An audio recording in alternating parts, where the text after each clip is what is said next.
नमस्कार. चला, आज 11 एप्रिलला महाराष्ट्राचा हळद बाजारात नेमकं काय चित्र होतं ते पटापट समजून घेऊया. तर सुरुवात करूया थेट आजच्या सगळ्यात मोठ्या आणि महत्त्वाच्या आकड्याने. हळदीला आज भाव मिळालाय तब्बल 26,000 रुपये. आणि हा जो रेकॉर्ड ब्रेक भाव आहे ना, तो मिळालाय सांगलीच्या मार्केटमध्ये, विशेषतः राजापुरी हळदीसाठी. आणि खरं सांगायचं तर हाच आकडा आजच्या आपल्या संपूर्ण विश्लेषणाचा केंद्रबिंदू आहे. ओके, तर मग आता हा जो सांगलीचा भाव आहे तो महाराष्ट्रातल्या बाकीच्या महत्त्वाच्या मार्केटच्या तुलनेत कसा आहे, चला एक नजर टाकूया. बरं, सगळ्यात आधी सांगली, जिथे आजचा टॉप रेट मिळाला. इथे बघा, कमीत कमी भाव होता 13,500 रुपये आणि जास्तीत जास्त थेट 26,000. म्हणजे बघा, किमान आणि कमाल दरामध्ये किती मोठी तफावत आहे. यावरूनच लक्षात येतं की इथे क्वालिटीनुसार भावात केवढा मोठा फरक पडतो. आता वळूया वसमतकडे. इथे कमीत कमी दर होता 12,500 आणि जास्तीत जास्त होता 14,700. दर चांगले आहेत, ह्यात शंका नाही, पण सांगलीच्या त्या 26,000च्या आकड्यापासून खूपच लांब येत नाही का? रिसोडच्या बाजारात मात्र चित्र थोडंसं वेगळं आहे. इथे बघा, किमान दर आहे 12,250 आणि कमाल आहे 13,330. म्हणजे दरांमधला जो फरक आहे तो खूपच कमी आहे. हे काय दाखवतं? तर बाजारातली स्थिरता. आत्तापर्यंत आपण जेवढे मार्केट पाहिले त्या सगळ्यांमध्ये नांदेडमध्ये किमान दर सगळ्यात कमी होता, फक्त 11,200 रुपये.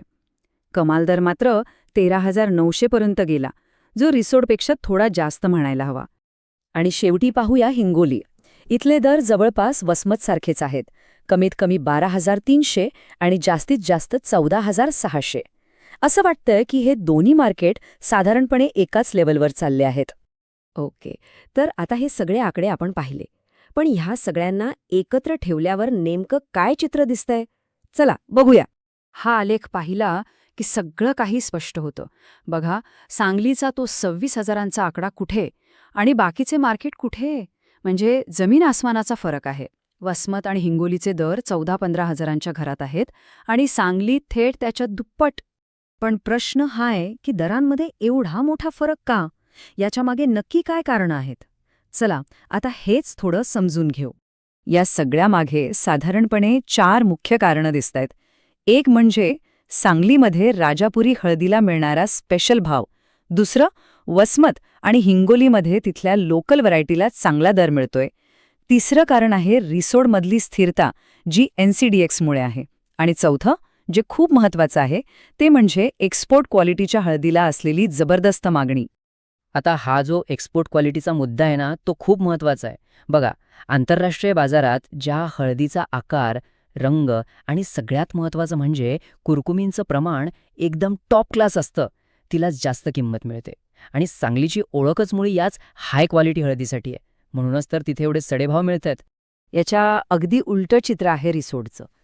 तिथे जी स्थिरता दिसतीये त्याचं कारण आहे NCDX, म्हणजे आपला वायदे बाजार. NCDXमुळे काय होतं की व्यापाऱ्यांना एक बेसलाईन मिळते.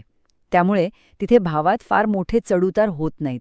हो, पण भाव तुलनेने कमी राहतात आणि एका रेंजमध्येच स्थिर असतात. चला तर मग या सगळ्या माहितीमधून आपण आजचा सगळ्यात महत्त्वाचा मुद्दा काय काढू शकतो, म्हणजे संधी नेमकी कुठे आहे? आजच्या संपूर्ण विश्लेषणाचा जो काही निष्कर्ष आहे तो एका वाक्यात सांगता येईल. जर विकायला राजापुरी हळद असेल आणि तीही उत्तम क्वालिटीची, तर सध्या तरी सर्वाधिक फायदा मिळवून देणारं मार्केट म्हणजे सांगली. आणि हेच आपल्याला एका मोठ्या प्रश्नावर आणून सोडतं. सांगलीचा हा जो उच्चांकी भाव आहे तो असाच टिकून राहील की बाकीची मार्केट हळूहळू त्यांच्यातलं आणि सांगलीतलं अंतर कमी करतील? यावर लक्ष ठेवावंच लागेल. पाहूया पुढे काय होतं ते. आजच्यासाठी इतकंच. धन्यवाद.